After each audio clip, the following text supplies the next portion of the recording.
Baik, kita langsung mulai saja ya.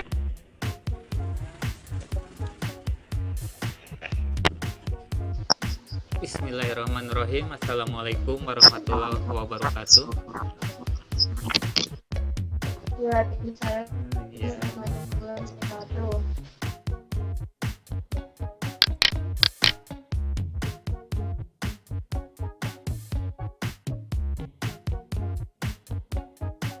nah kita kembali ke mengingat sedikit ya tentang materi PBK. Jadi pada awalnya komputer itu sejarahnya itu hanya digunakan untuk kalkulator ya, kalkulasi menghitung. Tetapi seiring dengan perkembangan waktu kita tahu bahwa ternyata semua dikerjakan oleh komputer. Pekerjaan manusia sekarang dikerjakan oleh komputer. Termasuk dalam dunia pendidikan. Yang kita kenal zaman sekarang itu adalah computer based learning. Jadi belajar dengan memanfaatkan komputer. Jadi belajar berbasis komputer. Nah, kan ternyata banyak jenisnya ya. Jadi belajar dengan komputer itu banyak jenisnya. Ada yang berjenis CAI ya, jadi Computer Assist Instruction. Jadi pembelajaran dengan dibantu komputer. Ada yang betul-betul dikerjakan oleh komputer, sepenuhnya oleh komputer seperti CBL dan macam-macam. Nah, ini perbedaannya sangat tipis. Tetapi intinya semuanya sama, yaitu menggunakan komputer. Bahkan karena pandemi ini, sepertinya pembelajaran semuanya pasti masuk ke dalam salah satu jenis ini. Ya. Baik dari mulai SD, SMP, perguruan tinggi, semuanya masuk ke dalam pembelajaran berbantuan komputer. Ya.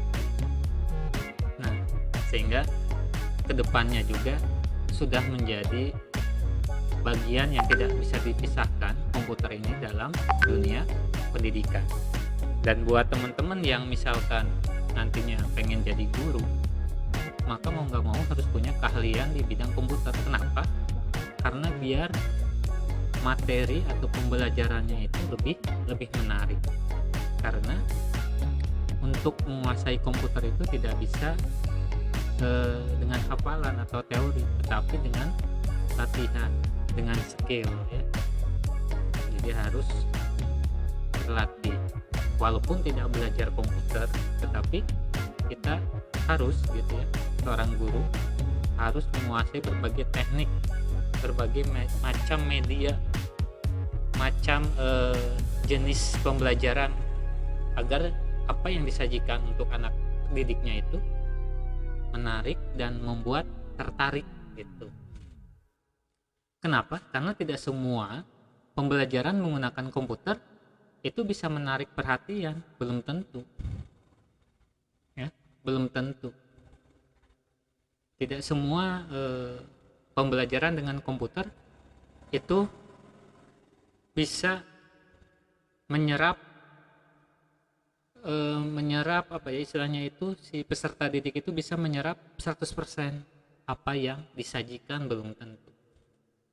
Nah, penyebabnya bisa saja materi yang disampaikan tidak menarik, kemudian jenis pembelajarannya begitu saja, monoton dan sebagainya. Nah, ini bagaimana harus kita buat sekreatif mungkin, seunik mungkin, sehingga ketika si anak itu berhadapan dengan komputer, dia fokus gitu ya, tertarik, tertantang. Wah, ini menarik sekali. Terus, nah seperti itu. Jadi tidak ujuk-ujuk ya, dengan komputer semuanya beres, belum tentu. Tergantung dari kreativitas guru itu menyajikan, membuat materi seberagam mungkin ya, jangan monoton. Nah, termasuk pembahasan kita kali ini itu adalah hypermedia. Jadi hypermedia itu apa? Nah, jadi pembelajaran kedepannya ini akan masuk dalam dunia hipermedia. Nah, kalau dari gambar ini ya, dari gambar itu hipermedia itu adalah gabungan dari apa? Pertama, gabungan dari hypertext, gabungan dari multimedia, dan gabungan dari web based informasi sistem. Jadi hipermedia ini merupakan sesuatu yang kompleks, sesuatu yang lengkap. Dia hypertext-nya ada, multimedianya ada, kemudian berbasis web ya.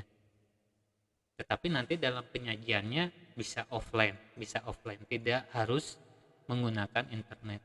Tetapi bisa offline walaupun dia menggunakan web base ya. Tetapi tanpa internet bisa. Itu hipermedia ya. Jadi hipermedia ini pertama kali ini oleh Ted Nelson tahun 74 ya. Dia yang pertama kali mempopulerkan hipermedia. Jadi udah lama nih, tahun 74. Kalau dari bahasanya ini ya, hipermedia itu adalah pengembangan dari hypertext. Hypertext itu apa? Nah, sekedar mengingatkan. Intinya itu internet ya, hypertext itu.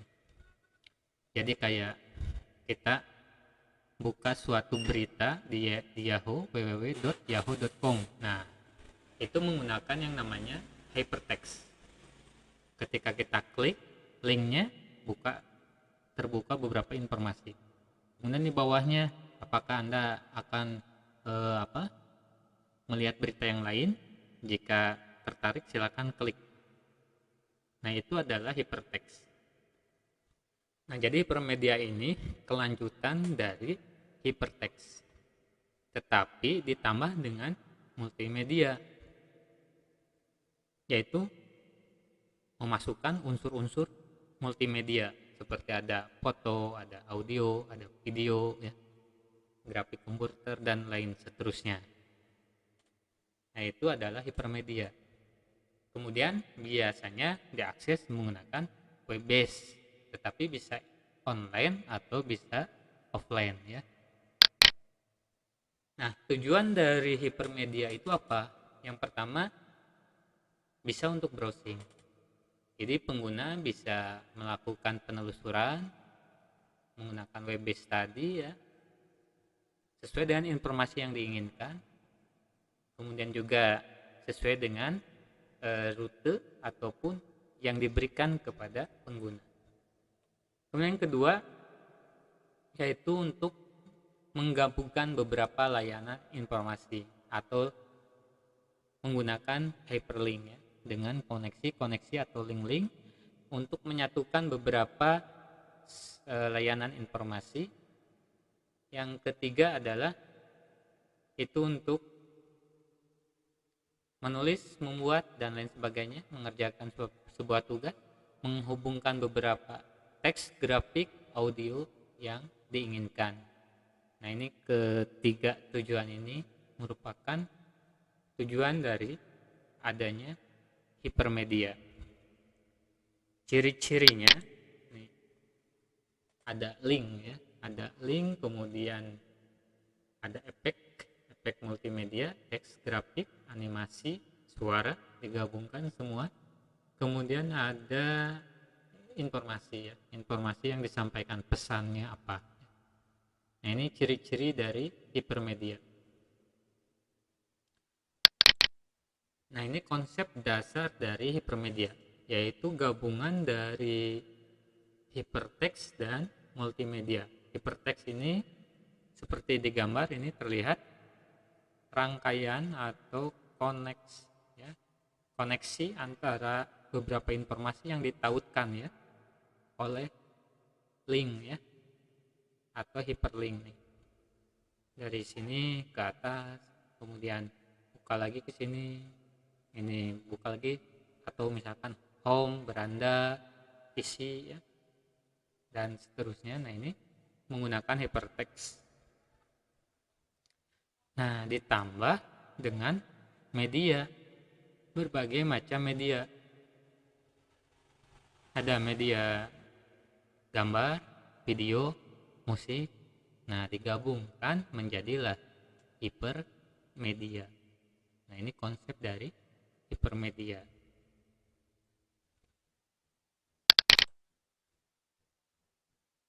Nah, tadi sudah dijelaskan. Hypertext itu apa? Hypertext itu adalah teks yang berhubungan dengan dokumen lain yang dihubungkan dengan link ya. Nah, jadi di sini ada sebuah hubungan antar muka nih. Kalau kita klik ke ini, muka yang ini. Kalau klik yang bawah, muka yang lainnya lagi. Nah, ini menggunakan yang namanya hyperlink. Jadi menghubungkan beberapa tampilan, beberapa teks dengan hyperlink. Ya, implementasinya tadi seperti internet nih, www apa ya. Nah, itu adalah hypertext. Ini sudah kita pahami lah ya. Sudah kita pahami, ini intinya internet seperti itu. Kemudian multimedia. Nah ya, kita juga udah sering nih menggunakan. Cuma dari beberapa pengertian para ahli, multimedia merupakan kombinasi 3 elemen antara lain suara, gambar, dan teks. Sementara menurut Ross 96 ini adalah kombinasi dari komputer dan video. Kemudian yang lebih lengkap lagi menurut Gumelar nih, penggunaan komputer untuk menyajikan atau menggabungkan beberapa elemen teks, animasi, suara, gambar, video dengan tool dan link sehingga pengguna dapat melakukan navigasi, interaksi, berkarya, dan berkomunikasi. Nah, ini lebih lengkap pengertian dari multimedia.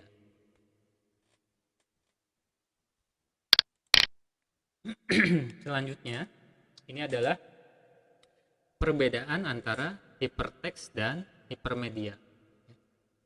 Perbedaannya yang pertama, jika hypertext ini hanya berupa beberapa dokumen yang dihubungkan dengan link, itu hypertext. Tetapi kalau hypermedia ya tidak terbatas dengan teks ya. Elemennya tidak hanya terbatas dengan teks, tapi juga bisa berupa gambar, video, dan lain-lain. Itu hypermedia. Kemudian untuk kedua perbedaannya, jadi hypertext itu hanya menyajikan elemen teks. Kalau misalkan hypermedia itu bisa menyajikan beberapa media ya, seperti teks, audio, gambar, dan yang lainnya. Kemudian untuk penelusurannya, si pengguna untuk hypertext itu dia menggunakan sistem non-linear way ya, jalur non-linear. Artinya si pengguna ini bisa menelusuri sesuai dengan yang dia inginkan, yang dia klik. Misalkan dia ingin informasi olahraga, tinggal klik menuju olahraga. Kalau misalkan ada pengguna yang lain inginnya melihat berita politik, ya klik tentang berita politik, maka dia akan ditampilkan informasi berita politik, yaitu non-linear way. Kemudian kalau hypermedia itu sudah termasuk berbagai macam informasi yang disatukan, baik berupa teksnya, baik berupa videonya, baik berupa gambar dan sebagainya, sehingga di situ akan terjadi sebuah pengalaman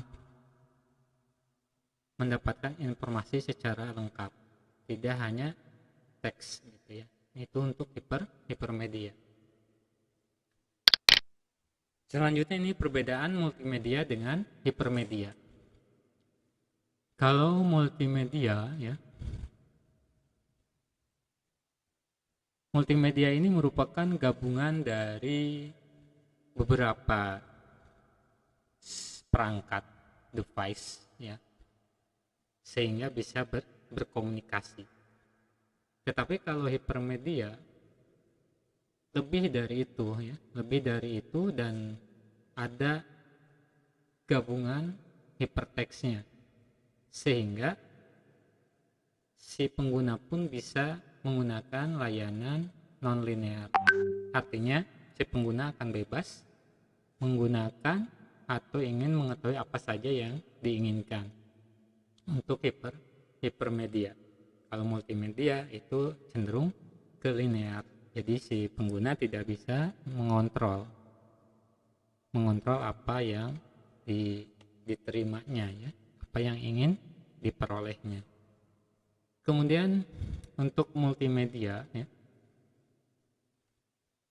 nah di sini cenderung kepada penyajian terhadap audio dan video ya, penyajian terhadap informasi menggunakan audio dan video multimedia ya, seperti radio, TV, itu kan audio dan video ya, untuk TV itu. Sementara untuk hipermedia itu juga bisa mengakses, jadi ada layanan aksesnya ke berbagai media yang disajikan, itu hipermedia. Jadi lebih luas lagi karena adanya link ya, adanya tautan terhadap beberapa layanan. Nah, itu untuk hipermedia. Jadi lebih hiperaktif.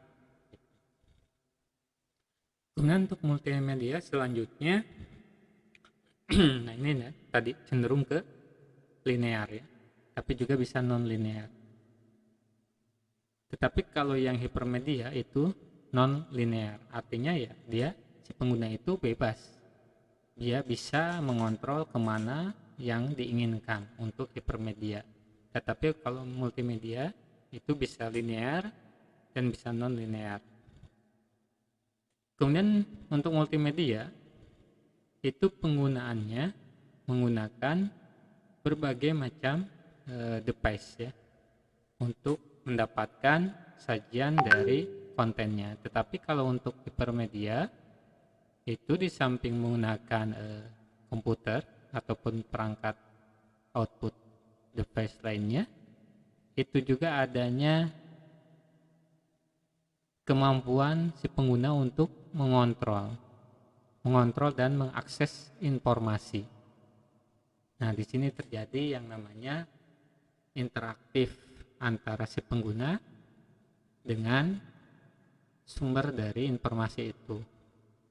Kemudian selanjutnya untuk multimedia ini menggunakan cenderung kepada modelnya itu based on integrasi dan interaktif, sedangkan hipermedia itu lebih ke ada gabungan ya, selain interaktif tapi juga ada cross referencing, jadi informasi silang. Kenapa informasi silang? Karena tadi ada link di sini ya, di hipermedia itu ada tautan, hubungan antara beberapa layanan informasi. Nah, itu secara teori perbedaan multimedia dengan hipermedia. Nah, kalau dari ilustrasinya seperti ini nih ya. Jadi pembelajaran dengan hipermedia ya. Jadi guru atau dosen dia sudah menyiapkan misalkan materi yang akan disampaikan pada murid ya, pada mahasiswa. Nah, si materi itu, pesan itu dia encoding ya, dia rubah pesan itu menjadi sinyal atau data-data untuk ditransmisikan melalui sebuah media kepada mahasiswa. Nah, si mahasiswa ini untuk mendapatkan informasi yang disampaikan oleh dosen, dia harus decoding dulu. Decoding ya kebalikan dari encoding, yaitu dia merangkai kembali data-data yang ada dalam media yang disampaikan oleh dosen tadi menjadi sebuah informasi. Nah, menjadi sebuah informasi. sehingga informasi yang tadinya dibuat oleh dosen berupa data-data bisa ditangkap oleh mahasiswa. Nah, proses kegiatan pembelajaran daripada hypermedia tidak jauh seperti ini. Jadi ada media di sini, kemudian di dalamnya juga dosen merangkai pesan-pesan dengan tautan-tautan ataupun hypertext, maka terjadi proses pembelajaran melalui atau menggunakan model hipermedia. Nah, kenapa pembelajaran seperti ini lebih berkembang pada saat ini? Karena ini sesuai dengan apa istilahnya itu kata apa pepatah gitu ya, atau ungkapan lah, apa yang digenar kadang-kadang itu lupa ya.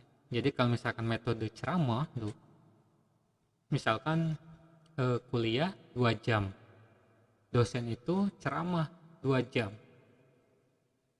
Nah, saya yakin mahasiswa ini ya tidak bisa menangkap semuanya ya.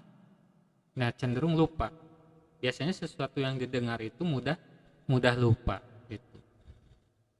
Kemudian kalau misalkan menggunakan media gambar, video, terkadang ingat. Nah, lebih baik ya, terkadang ingat. Jadi kalau dengan gambar kadang ingat. Nah, misalkan nih gambar ini misalkan ya. Nah, oh hipermedia di tengah, hypertext di sini, multimedia.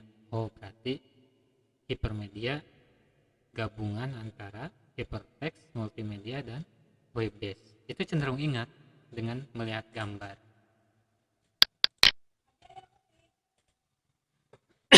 Lihat kotek. Kemudian apa yang dilakukan itu understand ya, mengerti. Jadi jika si mahasiswa itu dia mengeksplor sendiri gitu ya, mengerjakan, memahami sebuah materi, tetapi dia harus memecahkan sendiri dengan berbagai macam model pembelajaran yang diberikan ya oleh dosennya. Nah, itu cenderung bisa dipahami gitu. Nah, teman-teman juga nanti kalau misalkan mengajar metode seperti yang interaktif ini yang lebih bisa dipahami oleh murid-muridnya. Jadi si murid itulah yang mencari solusinya, menyelesaikannya sendiri, mencari pemecahannya sendiri, dia kerjakan ya, dengan berbagai macam model soalnya, model studi kasusnya, baik itu kuis, permainan gambar dan lain sebagainya ya, studi kasus dan lain sebagainya. Ini cenderung bisa dipahami, tetapi ya jelas perlakuan atau pembelajaran terhadap anak SD, anak SMP, anak SMA dan mahasiswa tentu beda ya, tentu beda sesuai dengan tingkat pertumbuhan dan perkembangannya. Ya tidak apa ya, tidak cocok lah kalau mahasiswa diberi puzzle gitu ya. Tetapi kalau anak SD diberi puzzle, oh itu mungkin lebih tepat. Dan disitulah mungkin kalau si anak itu melakukan sendiri, dia akan lebih paham. Itu mungkin maksudnya ya. Kemudian hipermedia dalam pemberagaman pembelajaran. Ya, kita sudah paham bahwa pembelajaran itu adalah sebuah proses transfer ilmu ya. Kemudian hipermedia itu adalah penggunaan media ya untuk menyampaikan materi-materi pembelajaran dengan menggabungkan elemen hypertext, device media, kemudian juga web based. Nah, itulah hipermedia untuk pemberagaman pembelajaran. Jadi ini muncul saat-saat seperti ini, apalagi dalam kondisi pandemi, muncullah konsep-konsep hipermedia untuk pembelajaran. Baik itu teman-teman ya, materi tentang hipermedia. Jadi sebetulnya kita sudah tidak aneh, tidak asing dengan hipermedia ini ya. Hanya mungkin teorinya seperti ini gitu ya. Teorinya seperti ini. Kalau prakteknya mungkin kita sudah praktek ya. Kita sudah praktek dengan kondisi seperti ini, kita sudah baik. Teman-teman, sebelum saya akhiri ya, kita coba diskusi, barangkali ada yang mau ditanyakan. Silakan, ada yang mau ditanyakan yang kita bisa diskusikan. Dari Nanda, silakan Nanda, apa yang mau disampaikan?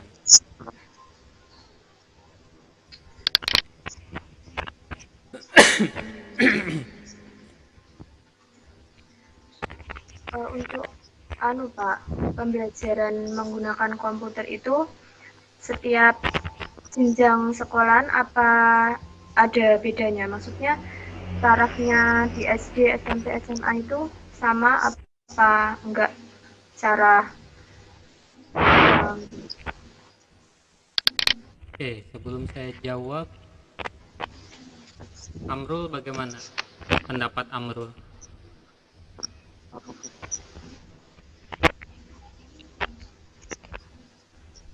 Kalau menurut saya kok berbeda ya Pak, tapi berbedanya itu tidak terlalu besar, cuma ada beberapa aja gitu. Ya, kalau dibilang samanya itu adalah dalam hal perangkat yang digunakan ya. Mulai dari SD sampai perguruan tinggi mungkin semua ada yang menggunakan Zoom ya. SD menggunakan Zoom sama, SMP Zoom juga sama ada. Tapi ada juga yang lain seperti Google Meet dan yang lainnya. Tapi dari sisi aplikasi dan perangkat itu sama. Yang beda apa? Pertama, tentu materi beda. Yang kedua adalah model pembelajarannya. Kalau misalkan untuk tingkat kuliah kita seperti ini cenderung ke ceramah. Kemudian kalau untuk SD itu, kalau saya lihat itu ada yang tebak-tebakan, walaupun menggunakan Zoom tapi digunakan dengan bermain, itu bisa. Misalkan menyampaikan materi dengan tebak-tebakan gambar, si guru itu menampilkan beberapa gambar, kemudian menyuruh kepada muridnya pilih salah satu gambar sesuai dengan materinya gitu ya. Pilih salah satu gambar lalu sebutkan jenis gambar itu maksudnya ke apa. Nah, tergantung dari materinya.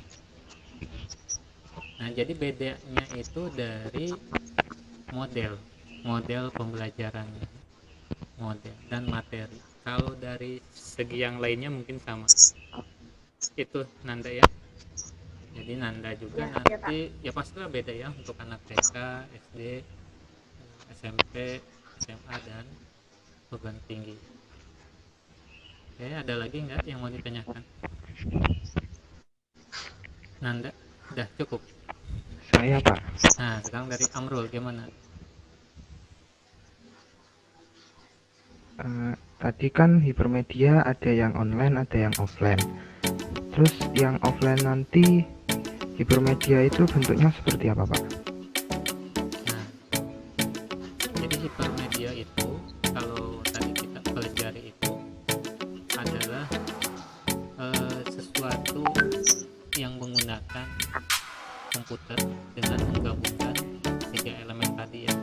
Internet, ada medianya, dan ada web base. Tetapi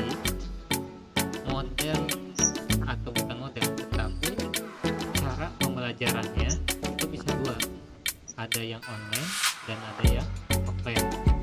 contohnya online itu jelas harus menggunakan internet ya. Jadi misalkan dosen guru dia menyimpan sebuah pesan informasi dalam sebuah situs atau sebuah web. Kemudian si peserta didiknya dia mau tidak mau harus mengakses web tersebut menggunakan internet. Itu harus online. Kalau tidak ada internet berarti tidak bisa sampai atau tidak bisa dibuka. Kalau offline si dosen atau guru dia sudah membuat model pembelajaran bermedianya, tetapi berbentuk esai misalkan. Jadi si anak didiknya dia bisa menginstal program pembelajarannya itu di laptopnya masing-masing. Jadi dia bisa dijalankan, lalu dia kerjakan tanpa ada internet. Jadi bisa mengerjakan tanpa adanya internet. Jadi dia sudah bisa memasuk, atau contoh kecilnya gini, si guru itu sudah membuat materi di PowerPoint-nya itu sudah ada hyperlink, kemudian ada gabungan suara, gambar, video ya, kemudian dibuat diekspor menjadi sebuah file Excel ya di PowerPoint-nya. Nah, jadi nanti si muridnya tinggal klik tayang sendiri di rumahnya masing-masing. Jadi itu seperti itu. Online dan offline itu lebih ke ada tidaknya internet. Jadi kalau misalkan diakses dengan internet berarti online. Kalau bisa diakses tanpa internet berarti dia offline. Oke, itu saja mungkin ya. Saya akhiri saja. Nanda sama Amrul, terima kasih atas perhatiannya.